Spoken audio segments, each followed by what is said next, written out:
Bienvenue à ce webinaire du GRIP qui portera sur l'encadrement qu'on peut amener aux personnes doctorantes en préparation à l'examen de synthèse.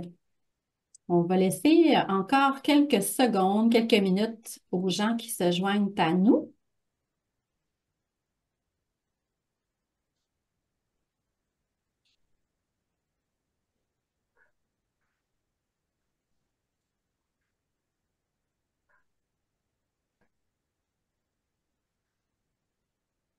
OK, alors ça s'est pas mal stabilisé au niveau de l'entrée. Alors, je vous souhaite officiellement la bienvenue à tous et à toutes. Je m'appelle Marie-Ève Gagnon-Paré. Je suis agente de recherche à l'Université du Québec et je coordonne avec une collègue le groupe d'intervention et d'innovation pédagogique, communément appelé le GRIP, une communauté de pratique qui travaille fort sur la valorisation et le développement de la pédagogie universitaire dans le réseau de l'Université du Québec. Je vous souhaite vraiment la bienvenue à ce webinaire qui s'intitule L'encadrement actif pour l'examen de synthèse au doctorat, conseils et astuces, dans lequel un moment de réflexion vous sera proposé autour des stratégies concrètes pour les équipes de direction afin d'encadrer efficacement les personnes doctorantes lors de l'examen de synthèse.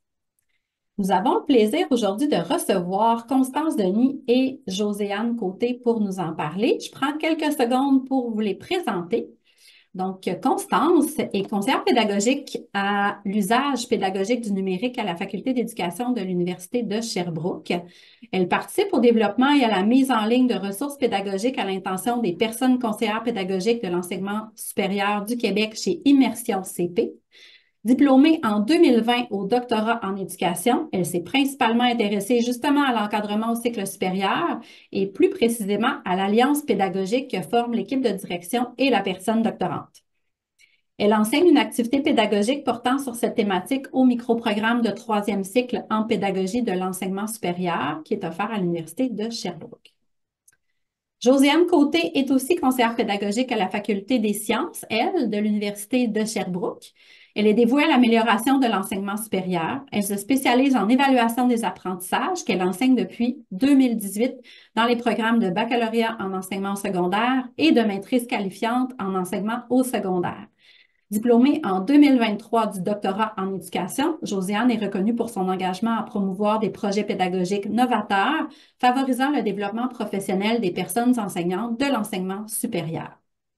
Constance et Josiane, merci beaucoup d'être avec nous aujourd'hui.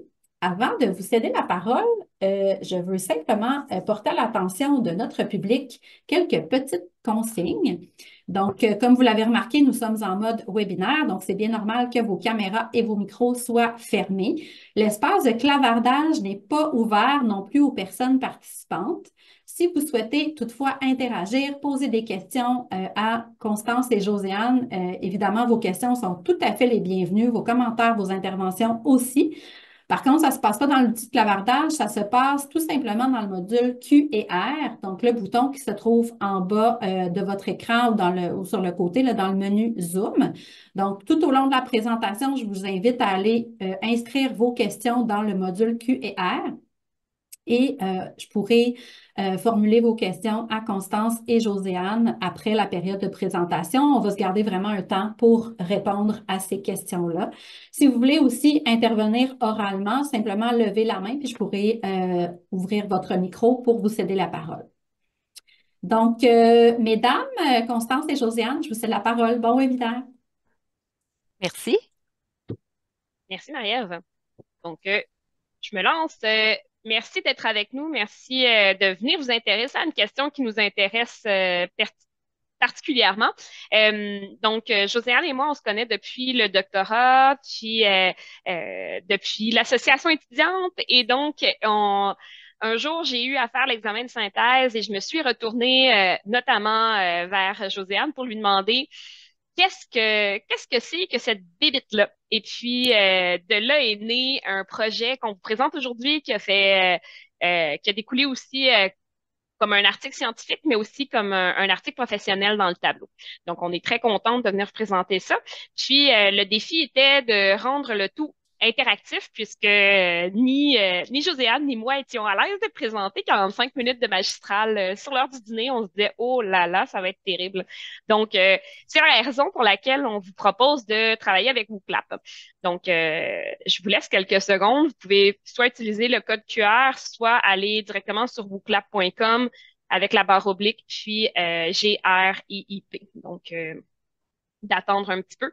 Puis éventuellement, on va vous diffuser des questions, puis ça va nous mener pas à pas vers différentes questions, différentes parties de l'examen de synthèse ou l'examen doctoral, comme on peut le nommer, tout au long de cette réflexion-là. Donc, c'est un moment d'interaction, mais de réflexion. Puis, comme le disait Marielle, je vous invite, bien entendu, à noter tous les éléments qui vous passent par la tête dans le module questions-réponses. Puis, ça va nous faire vraiment plaisir de pouvoir interagir avec vous à partir de celle-ci un petit peu plus tard dans la présentation. Donc, Josiane, est-ce qu'on y va? Oui, T'es prête? moi, je pense que c'est le temps. C'est bon.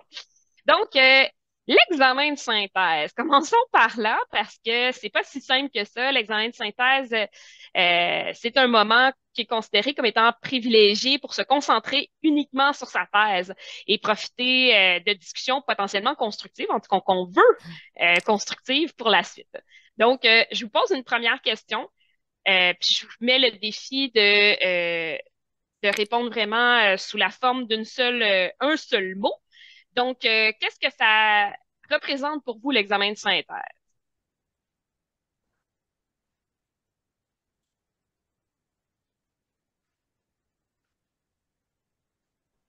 Donc, on a une épreuve, super, du stress, Hmm? la consécration, oui,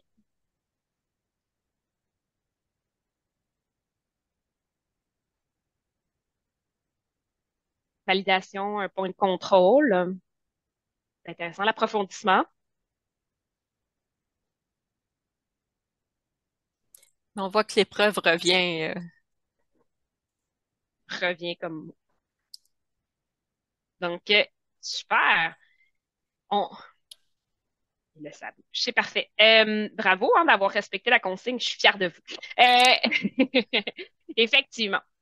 Donc, aujourd'hui, moi, je vous propose, comme le disait Marie-Ève, avec Josiane, un moment de réflexion autour des stratégies concrètes pour les équipes de direction, parce que la mission qu'on s'est fait proposer, en fait, c'est vraiment de prendre le point de vue de l'équipe de direction et non pas nécessairement le point de vue de la personne étudiante, mais on va aborder forcément ce point de vue-là, puis de façon à encadrer efficacement ces personnes-là lors de l'examen de synthèse.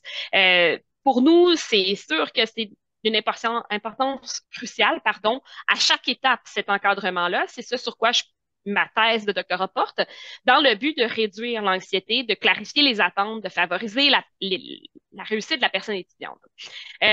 On va se concentrer sur la nature même de l'examen de synthèse pour ensuite proposer des conseils autour de 3 moments, c'est-à-dire avant, pendant, puis après l'examen de synthèse, après l'examen, puis avant ou un peu avant la soutenance. Donc, notre objectif, c'est de démystifier l'épreuve, de renforcer l'autonomie de la personne étudiante, mais aussi de faciliter sa transition vers le statut de candidat au doctorat. Donc, on l'a dit, hein, c'est une consécration.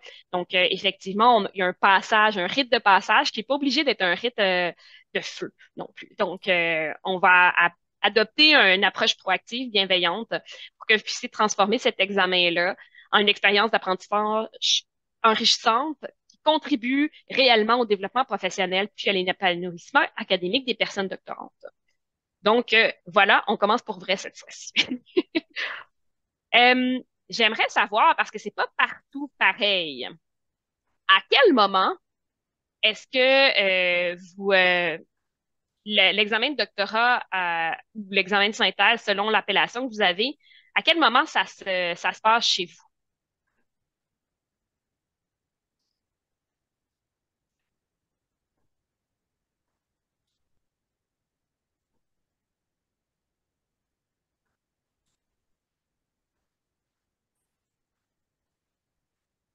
Donc, j'ai 2 personnes sur 18, 3. Super. Oh,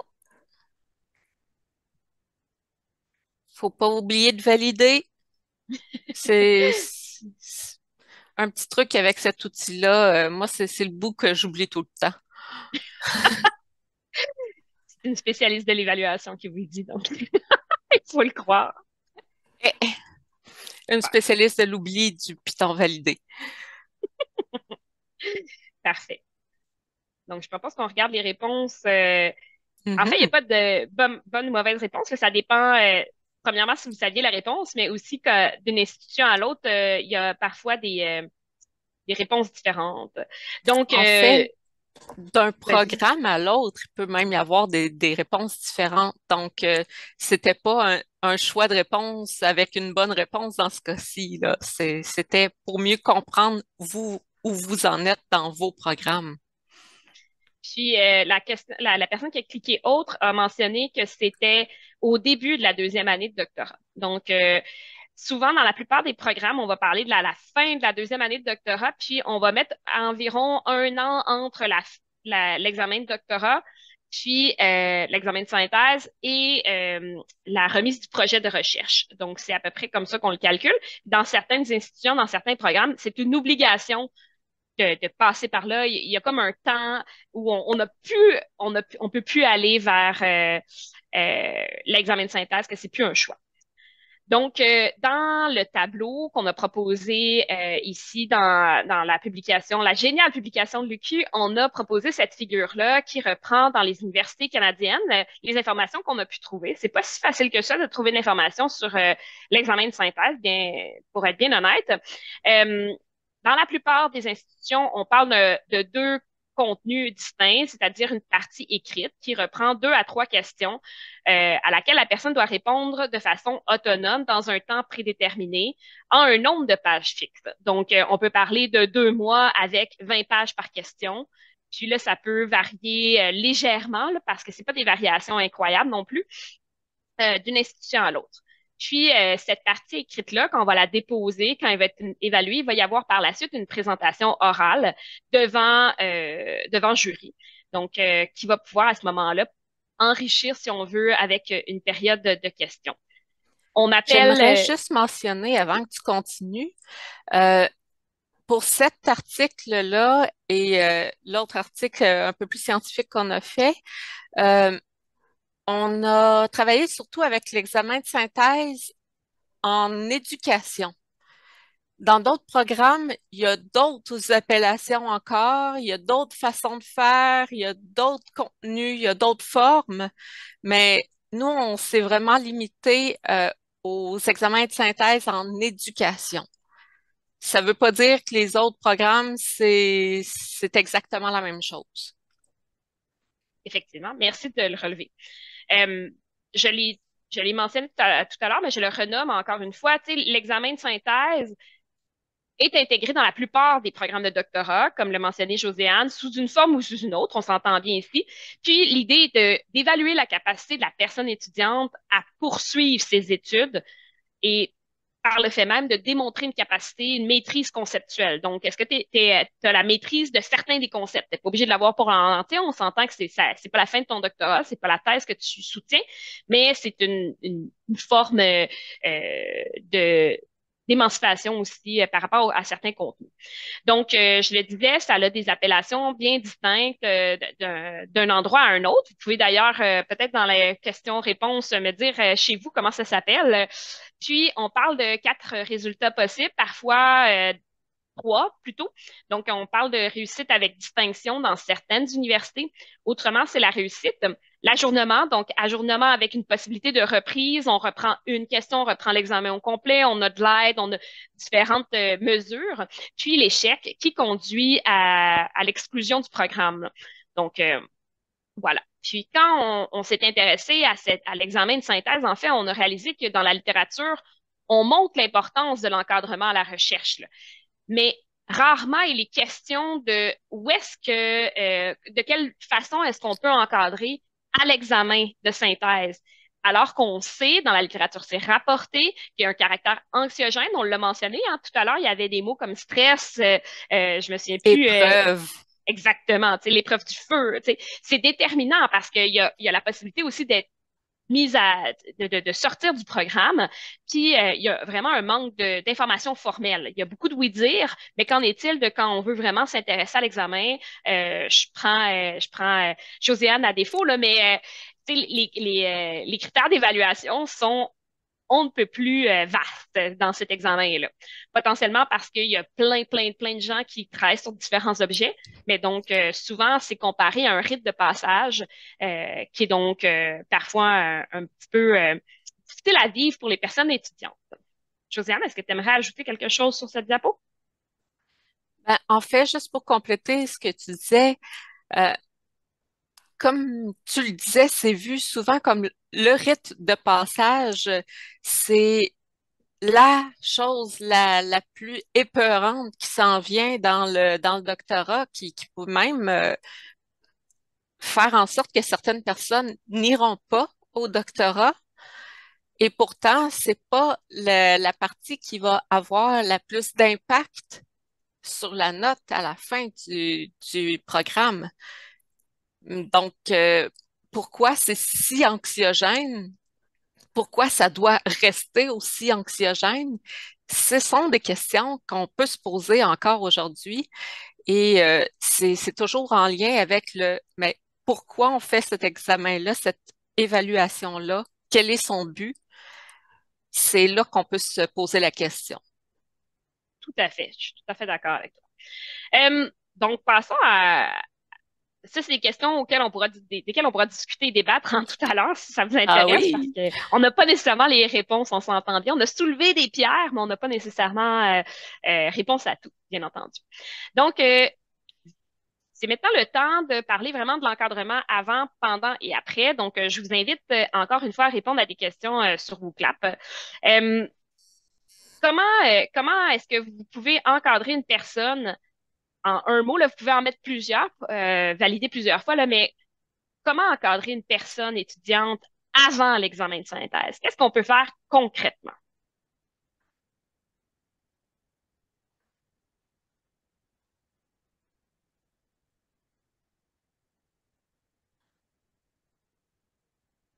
C'est une bonne question, hein, ça, Constance? C'est Avant qu'elle difficile. commence son examen de synthèse, qu'est-ce qu'on peut faire? Oui. Hmm. Puis il y a plein de petites choses, hein. Tu sais, on le disait, c'est la fin de la deuxième année, parfois au début, là, comme le mentionnait quelqu'un. Donc, qu'est-ce qu'on peut se faire pour justement peut-être diminuer l'impact de l'épreuve anxiogène ou le rite de passage? Mhm. Donc, on va regarder un petit peu qu'est-ce que les gens nous proposent. Oui, j'ai bien hâte de voir, moi aussi. Bon, Wooklab veut pas. Oui, vous pouvez voter si jamais ça vous intéresse sur les choses que. Donc, rédaction d'un plan de travail, recension des écrits, un plan de lecture, le planifier, oui, le jury. Donc, on peut participer au choix du jury, on s'entend. Euh, il y a clarifier les attentes, la rédaction.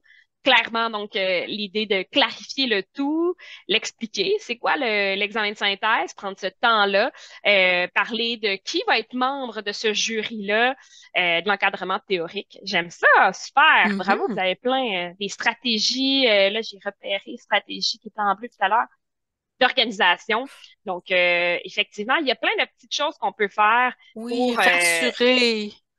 effectivement. Donc, ce qu'on a vu, nous, quand on a, je vous invite à aller voir la méthodologie, là, mais quand on a enquêté auprès des collègues, c'est des stratégies qui étaient d'encadrement préparatoire. Donc, d'une part, la Mhm. communication ouverte. Vous êtes des directeurs de recherche, vous, vous avez des connaissances, une expertise contextuelle. Donc, vous connaissez à quel moment, ou en tout cas, vous devriez connaître à quel moment devrait avoir lieu l'examen de synthèse. C'est quoi sa forme? C'est quoi les critères d'évaluation? C'est quoi les objectifs de cet examen-là? Tu sais, c'est pas juste pour planter l'étudiant, là, pardon du vocabulaire, mais tu sais, c'est quoi les attentes? À quoi je m'attends avec ça? On peut potentiellement échanger sur les questions d'examen de synthèse. Ça ressemble à quoi une question d'examen de synthèse? Tu sais, c'est pas une question à choix multiples. On parle de parfois un paragraphe, voire des pages, là.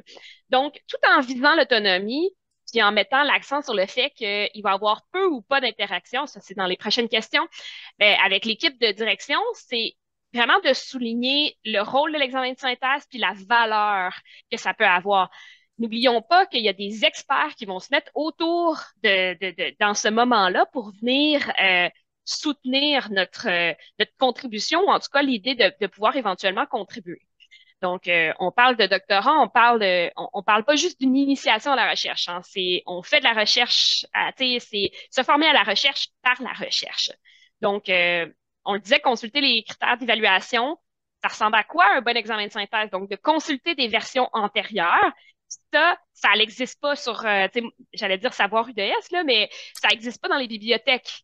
Il faut avoir accès à ça. Donc, de demander à des étudiants qui viennent le faire, de proposer le vôtre, donc de vraiment proposer ce moment d'échange-là autour d'un examen potentiellement en soulevant les bons éléments et les moins bons éléments. Donc, c'est quoi les attentes de production? Puis on parlait de préparation méthodologique, vous l'aviez relevé aussi de votre côté. Moi, j'avais un collègue qui m'avait dit, c'est pas le bon moment pour te familiariser avec des logiciels de gestion bibliographique. C'est mieux d'avoir fait ça un peu avant. Donc, de savoir c'est quoi un lieu propice pour le travail? Est-ce que tu as un lieu calme? Est-ce que tu as éliminé les distractions? Est-ce que tu as un plan de match? Tu sais, c'est quoi que est-ce que tu t'es, pardon, libéré des engagements professionnels, familiaux? Est-ce que tu en as parlé avec ta famille de qu'est-ce qui s'en vient? Est-ce que tu as classé ta littérature? Est-ce que tu utilises Zotero? Est-ce qu'il est bien? Il est bien classé? Est-ce que tu t'es familiarisé? Est-ce que tu es allé consulter la bibliothécaire pour voir c'est quoi comment faire une veille dans mon domaine? Donc, un peu apprendre à connaître nos forces, ben, en fait, à aider l'étudiant, la personne étudiante à connaître ses forces, ses limites, puis essayer de voir comment est-ce qu'on peut contourner certains obstacles qui pourraient subvenir durant l'examen de synthèse. Je sais, est-ce que tu aimerais ajouter Ben, en fait, Constance, est-ce que ce serait une bonne idée de proposer à un étudiant une question test, un exemple, par exemple, sur lequel il pourrait se pratiquer avant? pourquoi pas? Dernièrement, je disais à une personne enseignante, je disais, c'est quoi le pire qui peut arriver? Que la personne comprenne bien les attentes qu'on a envers elle. Ça me semble pas, ça me semble pas catastrophique, honnêtement. Je pense que ce serait une Mhm, bonne idée, effectivement, d'utiliser cet espace-là ou bien de demander à la personne étudiante de dire, ben écoute, si tu avais à choisir, ce serait quoi, toi, les 3 questions sur lesquelles tu aimerais travailler? Moi, dans mon effectivement. cas, ma directrice de recherche m'avait proposé, est-ce que ça t'intéresserait qu'on fasse une question par chapitre? C'est pas la forme, c'est pas la forme qui est pour tout le monde, là. Mais moi, je me disais, oh wow, tu sais, 20 pages, je vais avoir avancé ma problématique, je vais avoir avancé mon cadre de référence puis ma méthode. Donc, on est allé chercher des spécialistes. J'avais proposé des noms, elle m'est revenue avec des choses. Donc, on peut vraiment avoir un rôle avec cette personne étudiante-là, puis peut-être qu'elle va pouvoir aussi vous montrer c'est quoi ses limites, justement, en discutant. Mhm. Donc, Moi aussi, j'avais eu la chance d'avoir une direction qui a parlé avec moi. J'avais pas cette coupure entre les chapitres-là, mais on avait discuté de c'est quoi qu'il va y avoir dans l'examen, de quoi on va parler, pourquoi qu'on va en parler, ça va ressembler à quoi, qui va être là. Donc, toutes ces choses-là ont fait en sorte que moi, je me suis sentie beaucoup plus à l'aise la journée où j'ai reçu mes questions. oui. Tout à fait. Puis, tu sais, même si on est à l'aise, même si on a été préparé, moi, en tout cas pour ma part, ça a été quand même un moment extrêmement anxiogène. Tu sais, Ah oui. c'était pas tout réglé parce qu'on en avait discuté. Tu sais, c'est pas vrai. Malgré le fait, toute la préparation dont j'avais eu le droit, le fait que j'avais rencontré, je pense que c'était une vingtaine d'étudiants qui avaient réussi ou qui avaient été ajournés à l'examen de synthèse. Donc, j'avais rencontré tous ces gens-là pour me préparer. Malgré tout, je me disais, OK, là, je me jette dans le vide sans support. Donc, quand on parle de rythme, c'était un peu comme ça que je me sentais. Donc, moi, j'avais envie de vous poser comme question, est-ce que dans vos milieux, vous avez le droit, dans votre institution, d'avoir des des interactions, Seigneur, je vais y arriver, avec la personne durant l'examen de synthèse. Donc, est-ce qu'à votre connaissance, vous avez le droit à cette interaction-là, à ces interactions-là plutôt?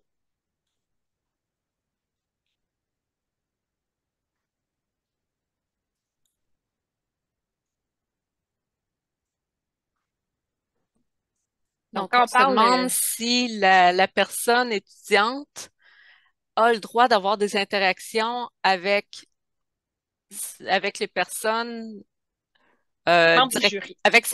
avec les membres du jury. C'est ça.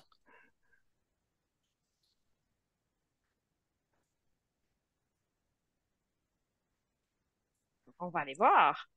Les gens dans les institutions, quand même, 50% des gens qui disent qui ont le droit. Donc, non, qui n'ont pas le droit, Non, justement, qui n'ont pas pardon. le droit.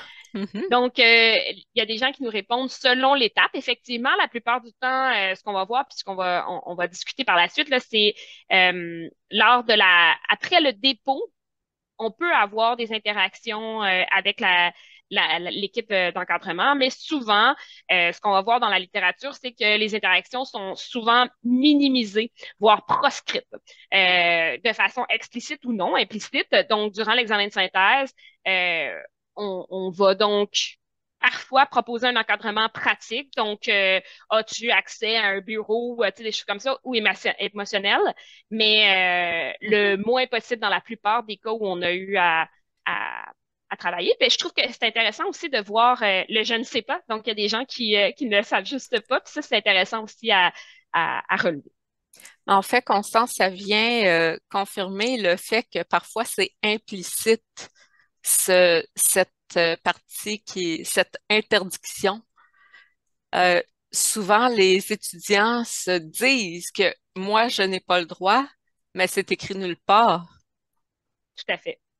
Tout à fait. Puis du côté aussi de la personne qui encadre, de ne Mhm. pas savoir, donc de ne pas clarifier, soit de s'assurer que c'est explicité ou d'en discuter avant avec la personne étudiante. Tu sais, si on veut vraiment viser l'autonomie, puis l'émancipation, puis ben ça se dit, ça se discute, de dire ben puis on va en discuter maintenant d'ailleurs, mais est-ce qu'on peut, à tout le moins, rencontrer la personne pour s'assurer d'une certaine forme de compréhension des questions avant de la renvoyer à ses cartons, là? Donc, c'est toutes des choses dont on peut discuter quand on en prend conscience, bien entendu, puis quand c'est pas mentionné, ben on peut pas nécessairement en prendre conscience. Donc, comme à peu près tout ce qui touche l'encadrement, c'est très, très implicite. Donc, j'ai dit ça avec une petite pointe d'humour.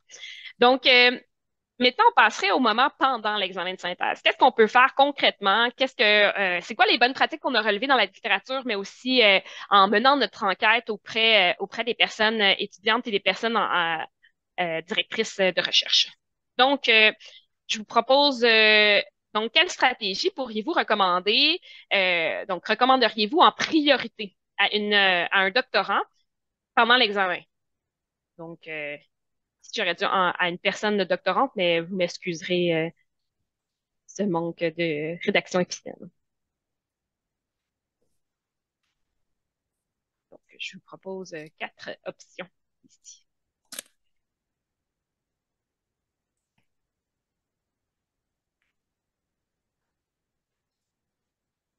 Toi, Josiane, qu'est-ce que ce serait la stratégie que tu pourrais recommander? Comment vois-tu ça? Hmm. Difficile, ça dépend des gens. OK, super. Hmm. Ah, Moi, je suis vraiment dans l'approche, c'est quoi que toi fonctionne le mieux?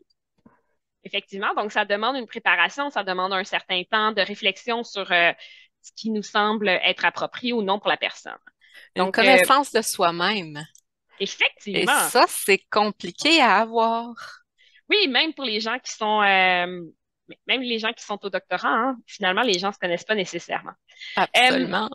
donc, ce que je vous proposais, en fait, c'est d'aller voir la méthode Pomodoro. Puis ici, je fais un peu de pouce sur tout ce que l'équipe de Taisez-vous propose. Donc, le matériel qui a été développé, mais aussi les retraites de, de rédaction, je pense que c'est un espace qui peut être extrêmement intéressant. C'est là le moment où vous planifiez l'examen de synthèse, parce que j'en ai pas nécessairement parlé, mais il y a un moment où réaliser l'examen de synthèse. On parle de la deuxième année, oui, mais par exemple, moi, ma directrice m'avait fortement encouragée à faire l'examen de synthèse durant l'été, parce qu'elle me disait, tu vas rédiger de 8 heures à 5 heures. Donc, à 17 heures, quand tu sors de chez toi puis qu'il fait noir, c'est décourageant. Alors que quand il fait chaud, ben, tu te dis, bon, ben, au moins, je vais aller faire une petite marche puis je vais aller sortir. Puis, une des choses qui est intéressante aussi, c'est que moi, je m'étais fait ça, mais il y avait beaucoup de gens qui avaient conseillé ça, dont ma directrice de thèse qui m'avait dit, fais-toi un horaire de rédaction, puis ne transgresse pas cet horaire-là.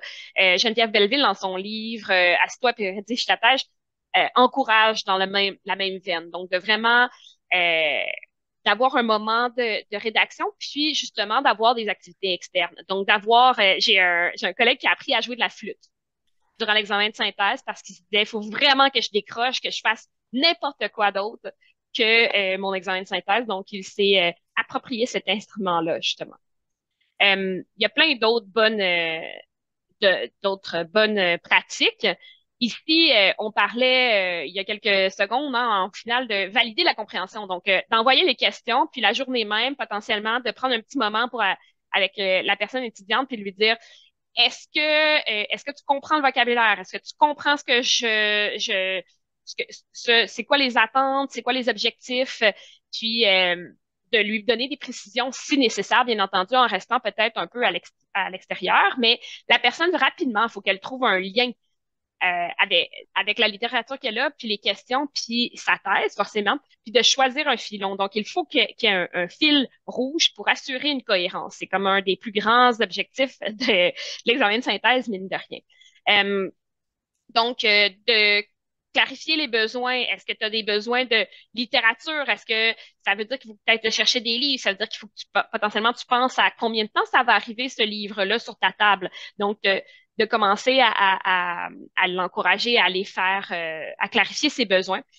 D'explorer des stratégies qui conviennent à la situation, c'est vraiment de l'idée, par exemple, de déterminer un ordre de rédaction. Est-ce que, sans nécessairement dire, ben moi, je ferais la question 3, 2, 1, mais vraiment de dire, est-ce que tu identifies la difficulté des questions, la quantité des ressources manquantes, par laquelle tu vas commencer? Est-ce que tu commences par la moyenne, suivi de la plus difficile pour terminer par la plus facile parce que il va te manquer d'énergie, puis là, tu te gardes 2 semaines pour la révision. Est-ce que tu as parlé avec des collègues pour te relire? Donc, juste de poser des questions à la limite pour que la personne puisse explorer des stratégies qui pourraient justement lui convenir. J'ai vu des gens qui sollicitaient beaucoup d'aide des collègues, puis j'ai vu des gens qui sollicitaient zéro aide des collègues parce qu'eux, ils voulaient faire leurs choses eux-mêmes, là, si on veut. Donc, d'identifier justement les lectures, de les structurer. Ça va être quoi tes notes de lecture? Est-ce que tu les prends dans Zotero ou pas? Comment tu planifies justement ta rédaction? Est-ce que tu as déjà des questions, des bouts de questions à l'intérieur de ta thèse ou est-ce que tu as des choses qui peuvent t'aider à justement identifier ce filon-là puis à le maintenir?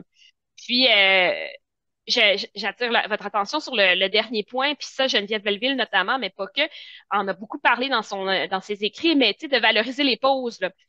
Tu te dis que tu écris de 8 heures à 17 heures, tu prends des notes, on appelle ça dans le jargon un parking lot, mais tu sais, de vraiment t'écris où est-ce que tu es rendu, puis en quoi est-ce que c'était une bonne stratégie de rédaction. Tu te fixes des objectifs pour la journée du lendemain, tu fermes ça, puis tu t'en vas, tu fais n'importe quoi d'autre, tu vas jouer dehors, tu vas t'occuper de tes enfants, n'importe quoi d'autre pour que les niveaux d'énergie soient toujours intéressants, puis qu'on vise la productivité sans nécessairement au détriment de la santé de la personne. Ici, Effectivement, Josiane. ça aussi, cette prise de pause-là permet aussi un temps de recul, une prise de recul. Donc, ton cerveau continue à s'activer, à organiser les choses sans que tu aies à trop travailler pour le faire. Donc, c'est vraiment nécessaire, ces pauses-là. Et j'aime beaucoup le petit mot, le dernier mot de ta diapositive, les récompenses. On a beau être des êtres très évolués et au doctorat vouloir aller très dans la pensée, très, très spécifique, discrète, très, très avancée. Mais à la base, on reste des humains et on aime ça, avoir une petite récompense, puis on le mérite. Hein? Après une bonne journée de travail, quand on a réussi notre petit objectif, d'ailleurs, objectif qui doit être réaliste, quand on a réussi notre objectif, on la mérite, notre récompense. Ça fait toujours du bien.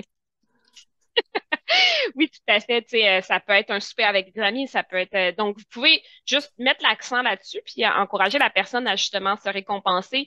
Oui. Puis, comme le disait Josiane, tu sais, de fixer des objectifs SMART. Donc, Mhm. encore là, dans la littérature chez Taisez-vous, on en parle beaucoup. Là, je vous invite à renvoyer vos personnes étudiantes vers les ressources de Taisez-vous. Euh, on en serait maintenant à l'encadrement après. Puis l'encadrement après, dans le fond, ça se divise en deux moments, hein. Quand on dépose l'examen de synthèse, puis quand on le soutient, puis ça peut être quand même écarté dans le temps. Tu sais, si on finit, il y a quand même un mois de correction, mais parfois, le moment où tout le monde est disponible, ça tombe pas à un mois pile, hein. Tu sais, ça fonctionne pas toujours comme ça dans la vraie vie.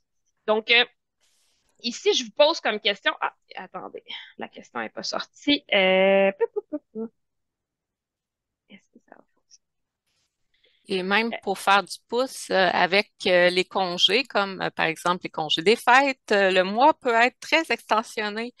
Donc, ça peut être un très long moment entre le moment du dépôt et le moment de la soutenance de cet examen-là. Ça, c'est dans le cas où il y a une soutenance, parce que comme on a mentionné, il y a certains programmes qui n'ont pas de soutenance orale. Tout à fait. Je vais vous présenter plutôt la page. Donc, je vous proposais de nous classer par ordre d'importance les actions. Là, il n'y a pas vraiment de bonne ou de mauvaise réponse, on s'entend bien ici. Mais l'idée, il y a encore mon partage d'écran.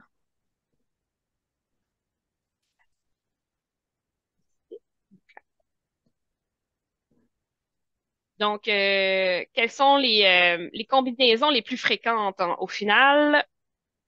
Je vais Par importance, quelles sont les actions post-examen qui peuvent, euh, qui peuvent être importantes pour vous? Donc, on a deux Donc là, réponses. Constance, est-ce qu'on les classe par l'ordre de c'est lequel on fait en premier ou lequel est le plus motivant, lequel est le plus pertinent?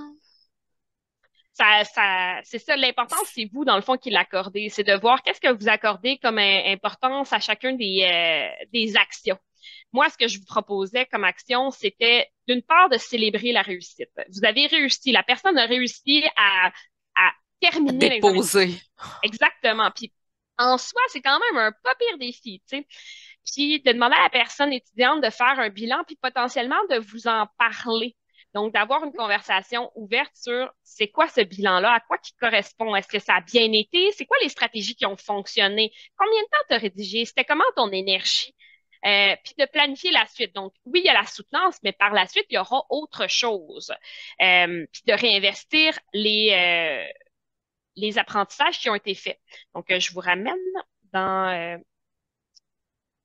juste un instant, dans les stratégies qui étaient ceux qu'on vous propose, là, mais ça ça prend pas l'ensemble des stratégies. Donc, d'une part, avant la soutenance de thèse, donc lors du dépôt, de vraiment encourager la personne à se déconnecter, tu sais, de s'accorder une période de détente. Un voyage, un chalet entre amis, mais vraiment n'importe quoi qui n'a Une pas de semaine de lien vacances. au minimum, tu sais, tu viens de travailler parfois jusqu'à 2 mois dans une espèce de bulle, donc de vraiment revenir un peu à progressivement au retour à des tâches potentiellement d'assistanat qu'elle fait pour vous ou pour quelqu'un d'autre, mais de vraiment prendre un petit moment tampon.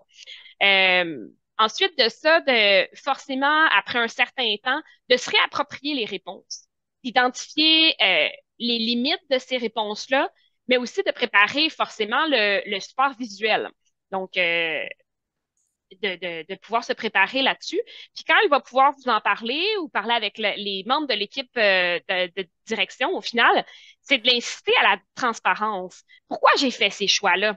Pourquoi, au moment où j'ai rédigé tout ça, est-ce que est-ce que c'est pertinent ce que j'ai écrit, puis pourquoi c'était pertinent?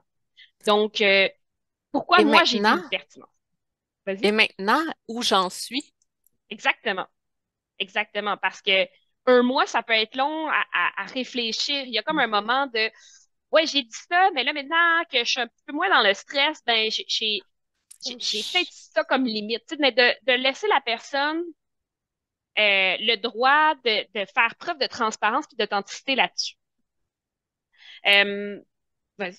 T'avais- Non, c'est exactement ça. C'est juste le temps de prendre du recul. Parfois, on voit d'autres choses ou de nouveaux événements peuvent arriver dans la vie qui font en sorte qu'il y a des choses qui changent. Donc, être capable de dire ces choses-là que, ah, ben, j'ai fait ce choix-là à ce moment-là, c'est ça qui me semblait pertinent. Mais maintenant, peut-être que je dirais autre chose. Voilà pourquoi c'est, c'est important de se préparer à ça. Effectivement. Puis je dirais, avant la soutenance orale, de revenir avec la personne étudiante en lui disant que c'est un espace de bienveillance, là, puis que c'est un espace c'est du temps très précieux avec des experts du domaine, qu'ils soient experts de la méthode, qu'ils soient experts du contenu, mais vraiment ce moment-là, il est précieux parce que c'est pas dans le cadre d'une présentation de quelqu'un d'autre, mais vraiment dans le cadre de lui. Où est-ce que, où est-ce que tu t'en vas? Puis profite-en. C'est des gens, on parle dans la littérature d'enculturation, donc l'idée de devenir membre à part entière d'une culture, ben ça, c'est une introduction en soi. Que tu es passé par des colloques ou pas, c'est un moment où, dans une petite bulle, tu deviens un membre de de cette communauté-là scientifique. Tu viens apporter. Parfois, les membres du jury vont se poser des questions, non pas sur la pertinence des écrits, mais le choix que tu as fait, le mélange des idées que tu as fait. Donc, de vraiment prendre le temps de discuter des forces de la réponse, mais des axes aussi d'amélioration, puis du pourquoi j'ai mis ça comme ça. C'était quoi le fil? C'était quoi mon idée? Puis de permettre aux gens de réfléchir avec nous, dans le fond, lorsqu'on on l'explicite. Euh, Toi, Constance, est-ce que ça t'est arrivé souvent que trois spécialistes de ton domaine aient pris le temps de t'écouter et de te faire des suggestions par rapport à ce que toi, tu penses de non, ton domaine? non, pas tout à fait. Non, Hmm. effectivement. C'est souvent un peu dans la va-vite, dans un colloque, autour d'un café, entre, tu sais, 10 minutes maximum, puis les gens sont interpellés. Donc, effectivement, c'est un moment extrêmement précieux, puis je pense qu'on peut vraiment Exactement. le ramener, parce que la personne étudiante qui vit une épreuve anxiogène, elle n'est pas dans ce moment présence-là, là, elle n'est pas là. Donc, c'est un peu votre rôle de lui rappeler le moment bien, tu sais, comment ça peut devenir un moment bienveillant, comment ça peut devenir un moment au service de tes apprentissages, j'ai envie de dire. Ça peut tellement devenir une chance quand on prend ce moment-là. Euh, c'est à nous, en tant qu'encadrants, de le faire réaliser à nos personnes étudiantes parce qu'effectivement, ça arrive jamais qu'on a ces moments de communication avec des gens aussi pertinents dans notre domaine. Tout à fait. Tout à fait. Donc, vraiment de ramener ça à la lumière du jour, là, si on veut. Ouais, On parlait de bilan puis de conserver des traces. La mémoire est une faculté qui oublie. De laisser la personne prendre des traces sur ses apprentissages. Qu'est-ce que j'ai apprécié? C'est quoi les stratégies que j'ai mis qui ont fonctionné, qui n'ont pas fonctionné, mais de peut-être revenir sur ces traces-là pour noter. Faut penser que les études doctorales, c'est pas que la thèse. Quand on voit sur la thèse, sur une thèse de doctorat, il est toujours écrit une exigence partielle, hein. L'exigence partielle, c'est parce qu'il y a un processus des études doctorales au complet. Donc, on devient chercheur autonome. Et donc, ces traces-là sont des acquis, sont des des manières de noter des apprentissages, puis de noter peut-être des faiblesses ou des possibilités d'aller creuser certains éléments. Euh, je, vous êtes des bons acteurs pour encourager à réinvestir les résultats, que ce soit dans des colloques, que ce soit dans des publications, des communications à l'intérieur ou à l'extérieur de l'institution.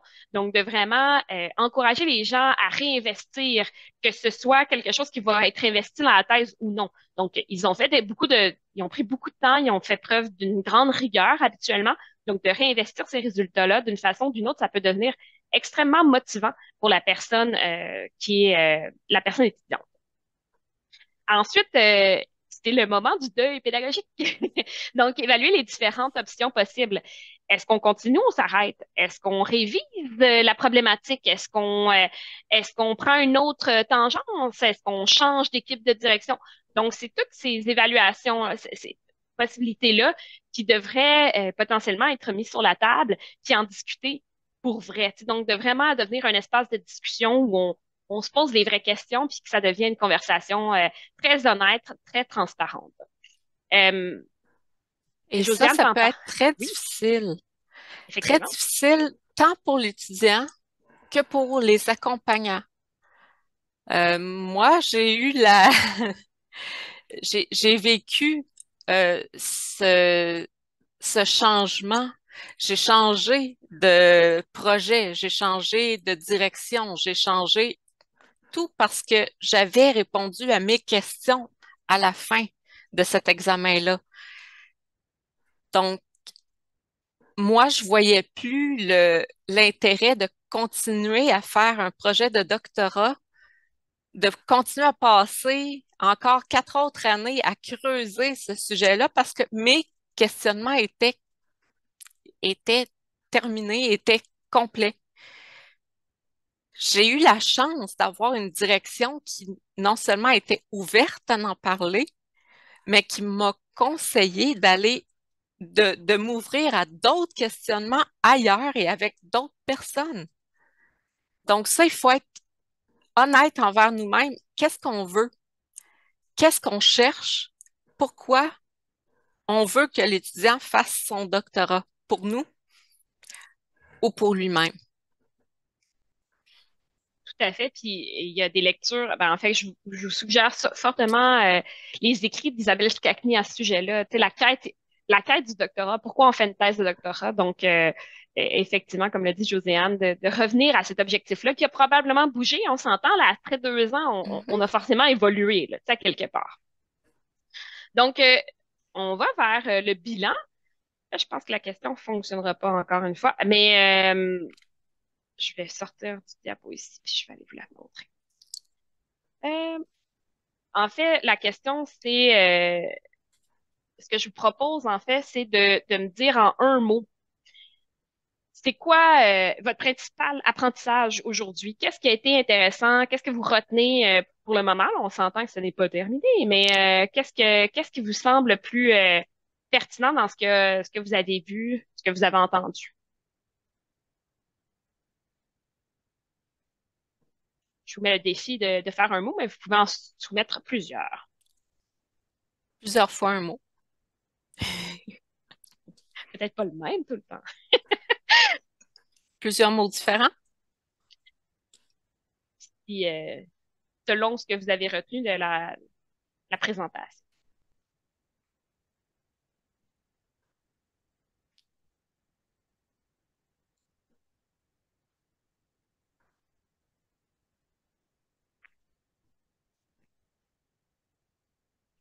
Donc, accompagnement, préparation, communication, oui, démarche Mhm. d'accompagnement, tout à fait.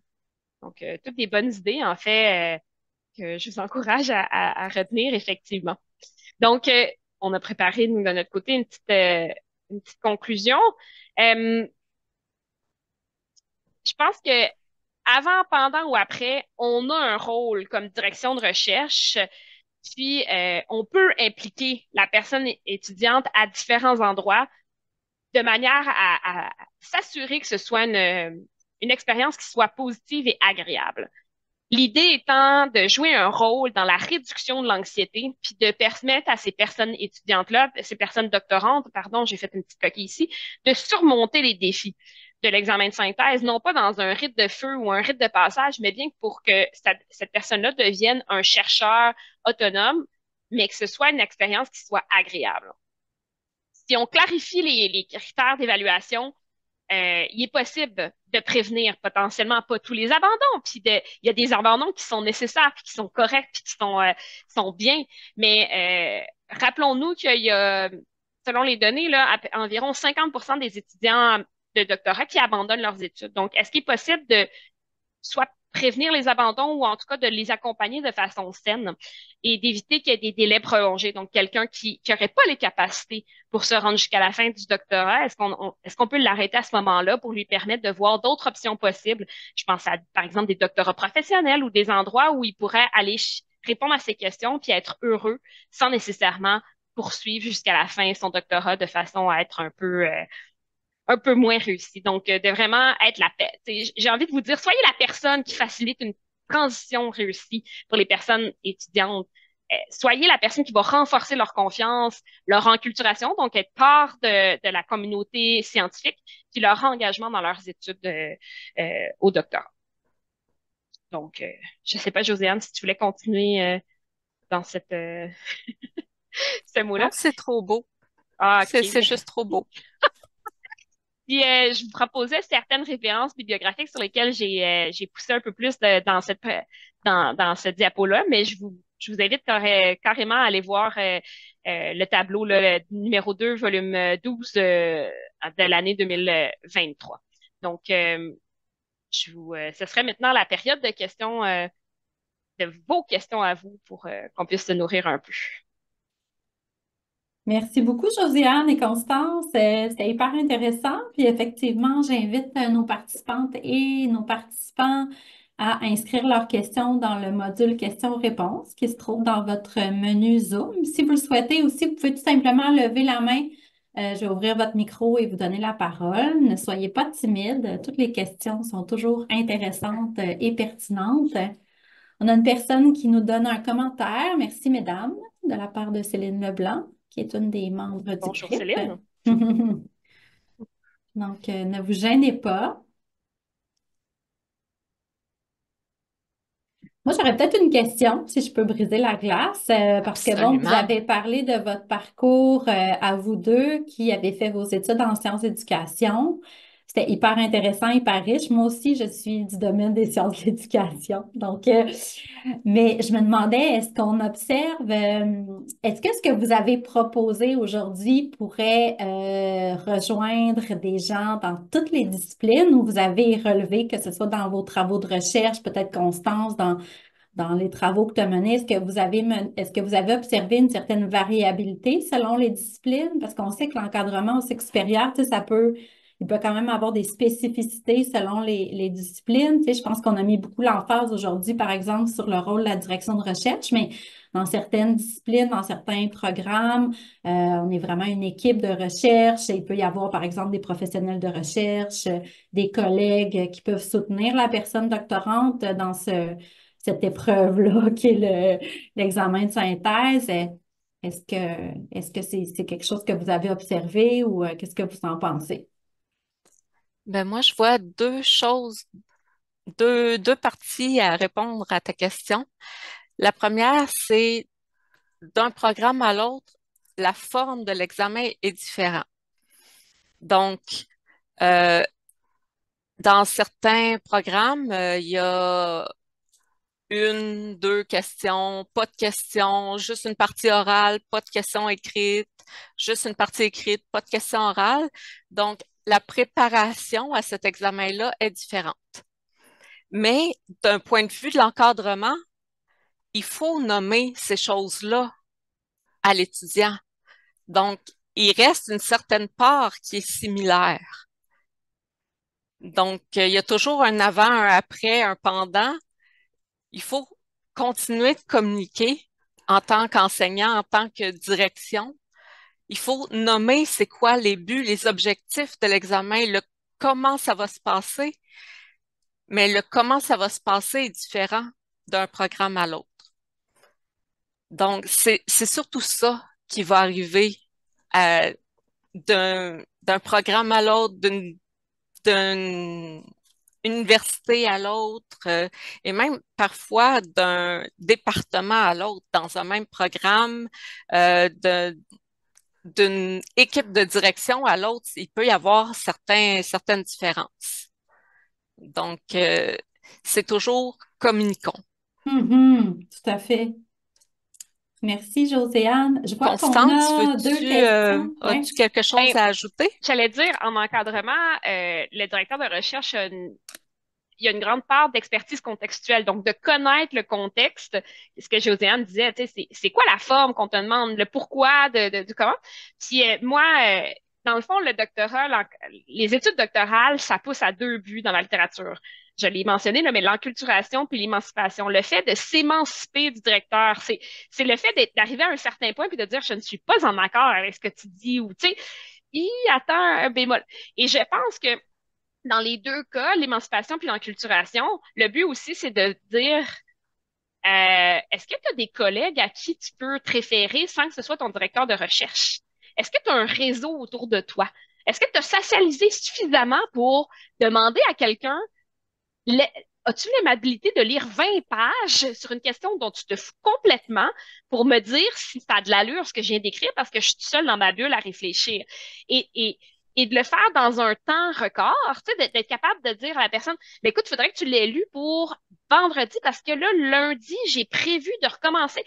Et, et d'arriver à s'organiser, c'est aussi, et je pense dans n'importe quel domaine, moi, ce que j'ai vu dans les gens que j'ai interrogés, c'était c'est c'est pas juste l'écrit que tu vas pondre, c'est beaucoup l'organisation que tu vas avoir de ta recherche, de ta méthode, de tes lectures.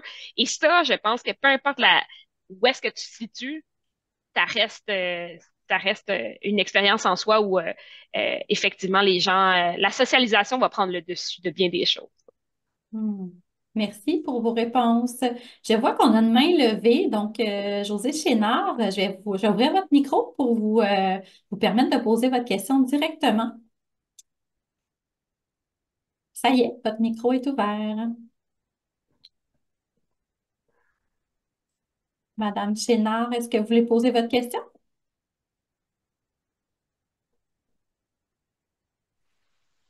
J'ai juste simplement accroché le bouton, je m'excuse. Ah, OK, pas de problème. Merci quand même. Sinon, on a d'autres questions qui sont dans le module Q&R. Donc, on en a une qui est d'une personne anonyme. À l'ère de l'intelligence artificielle, comment ajuster les questions d'examen? Josiane, veux-tu commencer puis je vais surfer sur la vague? Tu y tiens pas? Comme tu préfères. Vas-y. Parfait. Donc, quelle est l'importance de l'examen de synthèse? On le dit depuis le début, se trouver, s'émanciper, dire qui on est, nous. Donc, à l'ère de l'intelligence artificielle, il faut aller dans une question au-delà de qu'est-ce qui se dit dans la littérature pour trouver l'individu, toi, qu'est-ce que tu dis par rapport à ce qui se dit dans la littérature? Toi, qu'est-ce que tu en fais de ce qu'il y a dans la littérature? Et c'est là qu'on va pouvoir aller plus loin que ce que l'intelligence artificielle peut faire. C'est là que on voit l'individualité de l'étudiant et non plus seulement ce que, d'un point de vue statistique, ressort de la banque de données. Donc, qu'est-ce que toi, tu en fais? Moi, c'est vers là que j'encouragerais les gens à aller. Et c'est ce que moi, je trouve le plus intéressant aussi dans un examen de synthèse.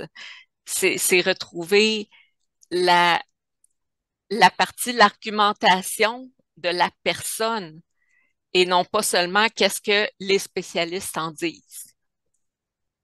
Qu'en Tout à fait. penses-tu, Constance? Oui, ben j'allais dans un autre sens. Ben, Ah, non, mais j'allais dire, tu sais, je pense que l'intelligence artificielle à l'ère de de l'intelligence artificielle aux études doctorales, mais en Mhm. enseignement supérieur, il faut que ça se discute. Tu sais, je pense qu'on peut plus faire preuve de naïveté. Tu sais. Le plagiat, c'était déjà, à mon époque, c'était déjà un problème. Là. Donc, je pense que c'est important de leur parler d'intégrité intellectuelle, mais aussi de leur parler, Oui. par exemple, des balises de l'intelligence artificielle. Tu sais, on a ça à l'Université de Sherbrooke, j'ai vu aussi à l'Université Laval, mais je pense que dans les UQ aussi, vous avez des politiques qui encadrent l'intelligence artificielle.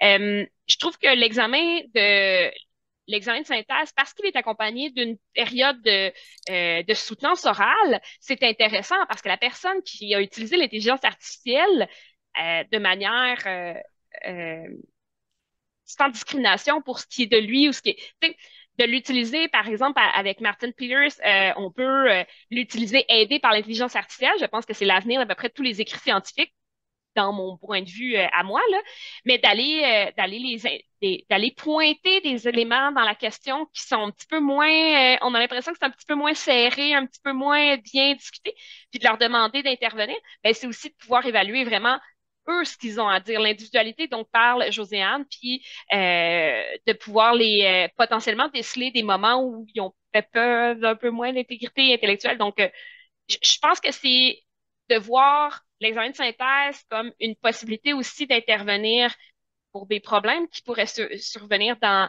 le projet de thèse, mais aussi la thèse en tant que telle. Donc, de les préparer. Ça fait partie, c'est une nouvelle bébite, ça fait partie, ben, nouvelle, c'est même plus si nouveau, là, mais ça fait partie du paysage maintenant. Comment on l'utilise de façon à ce que ce soit correct aussi, que ce soit un utilisage pertinent aussi pour continuer dans nos recherches. Puis n'oublions pas, là, parfois les questions, c'est une vingtaine de pages. À moins d'avoir une version pro ou de vraiment le questionner à plusieurs reprises. Tu sais, il y a comme un côté une essence qui va transparaître dans cette façon de rédiger. C'est c'est mon humble avis, hein, on s'entend bien. Merci pour vos réponses, mesdames. Il y avait une autre question qui allait pas mal dans le même sens, bien que l'angle puisse être un petit peu différent. Je vais la lire. Si jamais vous voulez compléter avec d'autres éléments, n'hésitez pas. Comment pensez-vous que l'utilisation d'outils d'intelligence artificielle peut influer sur l'évaluation des étudiants au cycle supérieur? On va pas mal dans le même sens que la question précédente, mais je vous la soumets Oui, quand mais même. non. En fait, comment l'utilisation d'outils d'intelligence artificielle peut influer sur l'évaluation des étudiants? Euh, En fait, on peut le voir de deux façons. Est-ce que l'étudiant a utilisé l'IA et là, il faut qu'on prenne en compte l'utilisation de l'IA par l'étudiant?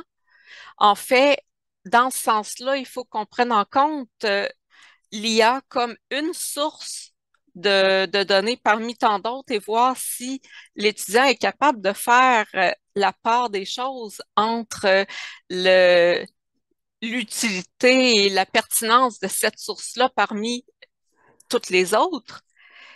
Mais on peut aussi le voir en tant que nous, est-ce qu'on l'a utilisé pour corriger et évaluer euh, la, la production de l'étudiant et cette partie-là, moi, j'ai un gros bémol éthique. Si c'était le sens de la question, je dis juste utilisez-le pas, s'il vous plaît. Euh, c'est les IA sont pas faites pour évaluer le travail d'autrui d'un point de vue éthique. Il faudrait pas donner à l'IA le travail de quelqu'un sans son autorisation. Donc, juste ne pas le faire. S'il vous plaît, ne le faites pas. Protection des données, c'est tout ce que j'ai à dire. Constance, est-ce que tu voulais ajouter quelque chose? Ben, je vais dans le même sens que Josiane, dans ce sens où c'est un travail qui est en devenir. Donc, de le partager avec l'intelligence artificielle, je ne sais pas dans quelle mesure est-ce qu'il va se l'approprier aussi. Tu sais, et donc, comme c'est un travail qui n'est pas complété, qui n'est pas signé, qui n'est pas protégé par une forme de Creative Commons, il y a aussi des questions intéressantes ici à ce point de vue-là.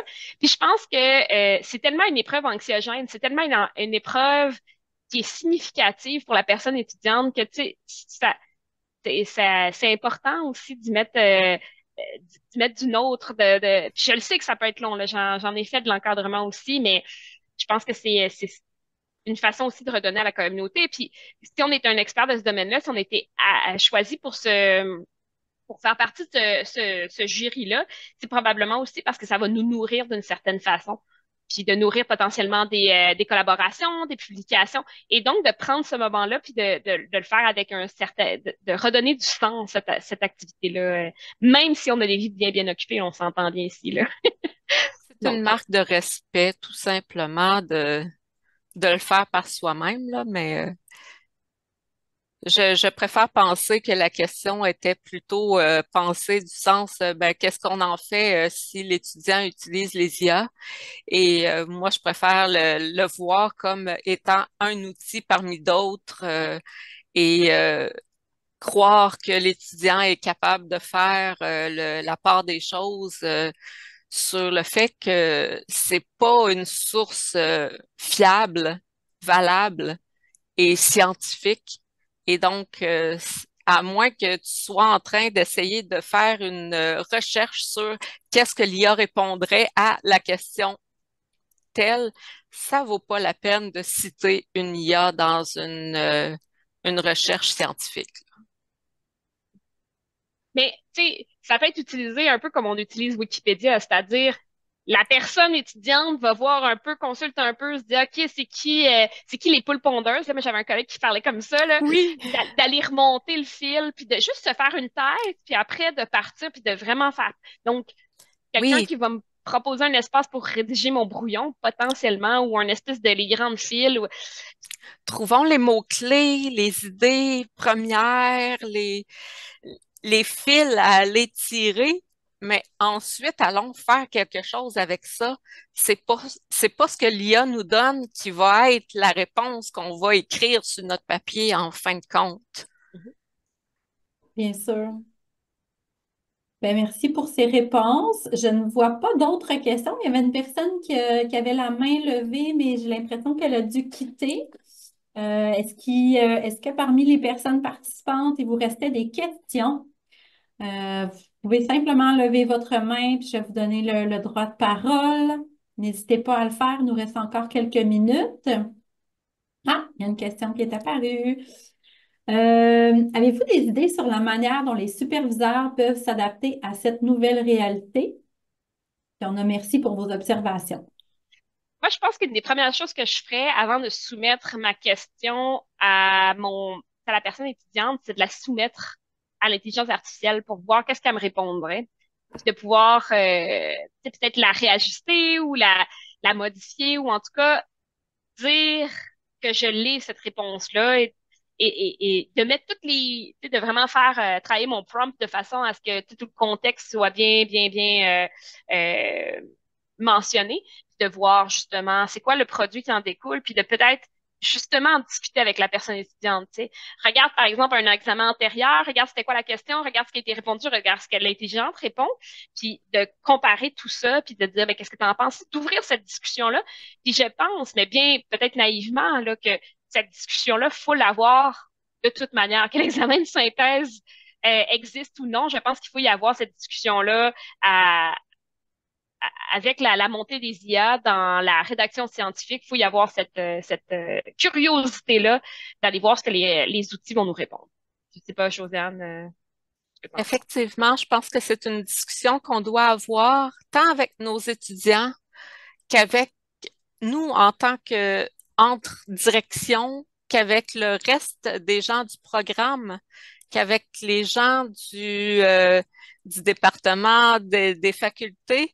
On a besoin d'en parler actuellement entre nous pour décider qu'est-ce qu'on en fait et vers où on veut aller. On est dans la période de transition et c'est important d'en parler.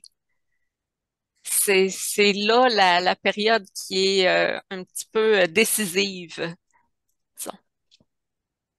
On rejoint, je pense, un mot-clé ou une idée clé de votre webinaire qui est celle d'avoir une communication ouverte, puis de se Oui, parler, puis d'avoir une relation finalement de confiance qui permet Tout à fait. d'explorer des questions comme celle-là, même si elle peut être à mhm. première vue sensible ou Plus c'est sensible, plus il plus il faut en faut en parler parler. ouvertement. Tout à fait, tout Effectivement. à fait. sais, quand on parle d'alliance pédagogique, c'est là, c'est de se dire on a une entente mutuelle, d'avoir une conversation, d'avoir le courage parfois d'avoir des conversations authentiques, des conversations courageuses. Parfois, on va dire, tu sais, écoute, je pense qu'à la lecture de tes réponses, c'est peut-être mieux de regarder d'autres options. C'est quoi ta quête? C'est quoi, pourquoi tu viens faire un doctorat? Tu sais, je pense à Joséanne qui disait, dans le fond, moi, j'ai répondu à mes questions avec l'examen de synthèse. Est-ce que je continue ou, puis, tu sais, Joséanne a bifurqué, puis elle l'a fait sa thèse, mais sur un autre sujet, puis tu sais, c'est correct. Moi, je me souviens, ma thèse de doctorat, initialement, devait porter sur quelle est la perception des directeurs de recherche sur leur capacité à encadrer les personnes étudiantes. Quand je suis arrivée à ma directrice en disant, j'arrive pas à trouver une définition de l'encadrement, tu sais, j'ai complètement bifurqué, mais d'avoir cet espace-là, ça va servir pas uniquement dans l'examen de synthèse. Puis je pense que c'est un bon pari que d'avoir une bonne conversation rapidement, puis de laisser cet espace-là va devenir un espace beaucoup d'appropriation. La personne va pouvoir vraiment s'approprier son sujet, puis elle va pouvoir devenir tu sais, un chercheur encore plus autonome, à mon humble avis. Donc, voilà. Et puis, ce qui est intéressant d'avoir la discussion au niveau de l'examen de synthèse, c'est qu'on peut se remettre en question nous-mêmes. Donc, discuter avec l'étudiant, de lui expliquer c'est quoi les objectifs de cette évaluation-là. On se repose nous-mêmes les questions, ben, pourquoi qu'on lui fait faire ça? Qu'est-ce qu'on recherche là-dedans? Et c'est là qu'on clarifie pour nous aussi c'est quoi qu'on attend de lui. Donc, c'est le meilleur moment pour tous les deux, la communication, pour mettre sur la table c'est quoi qu'on veut ensemble faire. C'est où qu'on veut aller ensemble. Donc, c'est un petit peu pour ça que Constance et moi, on a travaillé ensemble parce que nos deux sujets s'enlignaient tellement bien dans cette optique-là. C'était nécessaire pour cet objet de recherche. On invite d'ailleurs les gens à aller lire, je l'avais mis dans le clavardage un peu plus tôt, mais le texte que vous aviez produit pour la publication, le tableau. Donc, c'est une belle, on reprenait aujourd'hui quelques Mhm. idées que vous mettiez de l'avant dans ce texte-là, mais ça peut être intéressant aussi d'aller y rejeter un coup d'œil. Je me joins à de nombreuses personnes qui vous ont remercié là, dans l'espace QER. Donc, merci beaucoup, Josiane. Merci, Constance. C'était hyper intéressant. Très concret, très riche en témoignages, mais aussi en stratégie, en moyens pour favoriser finalement la réussite de cette épreuve-là qu'est l'examen de synthèse au doctorat. Donc, merci beaucoup d'avoir été avec nous aujourd'hui.